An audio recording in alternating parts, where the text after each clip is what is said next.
Ms. Johnson, good to see you again. How are you? I'm good, thanks. How are you? I'm doing so well. I'm so sorry. I'm under the weather. I took a sick day today, so I'm sorry you have to listen to all this. I apologize. You don't look under the weather.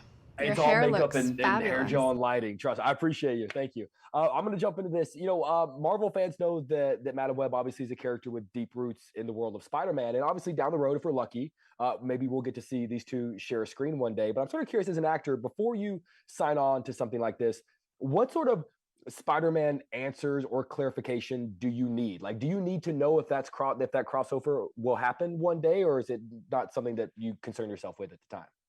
Um, because this is sort of a standalone world and it's not, this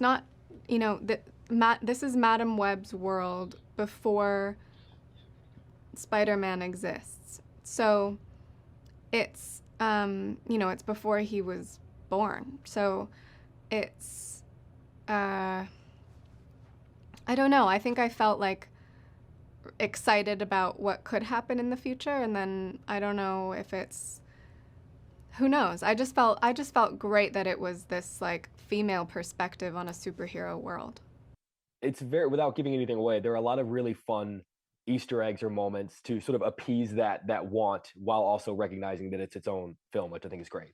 Um, Comic book fandom, I feel like, can be obviously very intense, but it's not the first time that you've dealt with intense fandom because the Fifty Shades books had their own intense fandom. I'm sort of curious if fandom feels different. Like, are fans just fans, or is there a difference between fans of the novel series that you adapted versus fans of comic book? I don't really know. I haven't been exposed to the comic book fans very much yet at all. I don't, we're just starting this, so I don't know. One of the great ideas of this movie is sort of getting the chance to redo something once you know how it's going to turn out, getting the chance over and over again. I'm sort of curious, is there a professional moment, a take, a character choice, a line reading that you might wish that you could redo one more time with the knowledge that you have now? I am such an annoying person when it comes to my work that I would like to redo everything I've ever done.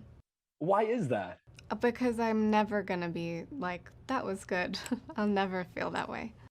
Well, does it help if we watch it and say that it's good? Like Suspiria is kind of a fucking masterpiece. Like, that's like, there's it's incredible. I think I could have done better.